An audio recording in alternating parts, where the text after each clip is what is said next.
সপ্তাহের ব্যবধানে হঠাৎ করে প্রতি ডজনে ২০ থেকে ৩০ টাকা বেড়েছে ডিমের দাম, যার মারাত্মক প্রভাব পড়েছে মধ্যবিত্ত সহ নিম্ন আয়ের মানুষের ওপর। ডিমের দাম নিয়ন্ত্রণে শনিবার ভোরে আড়তে অভিযান পরিচালনা করে জাতীয় ভোক্তা অধিকার সংরক্ষণ অধিদপ্তর। প্রথমে রাজধানী তেজগাঁওয়ে, পরে কাপ্তান বাজার এলাকায় অভিযান চালায় সংস্থাটি।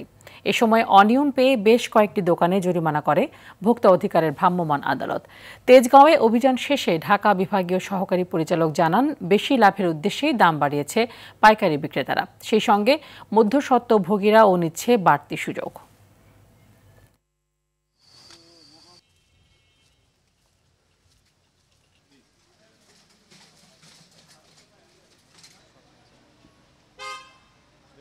ক্রয় মূল্য এক দিন এক রকম রেটে বিক্রি করছে, অর্থাৎ একবার দেখলাম দিনে 3 রকম। হ্যাঁ, 10 টাকা 70 পয়সা বিক্রি করছেন, এরপর আমরা দেখলাম 10 টাকা 60 পয়সা, 10 টাকা 50 পয়সা, অর্থাৎ 20 পয়সা কমেও বিক্রি করছেন।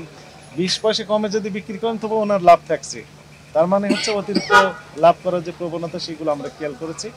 আমাদের যে কার্যক্রম সেটি মনিটরিং কার্যক্রম অব্যাহত থাকবে ডিমের দাম স্বাভাবিক পর্যন্ত না আসা পর্যন্ত।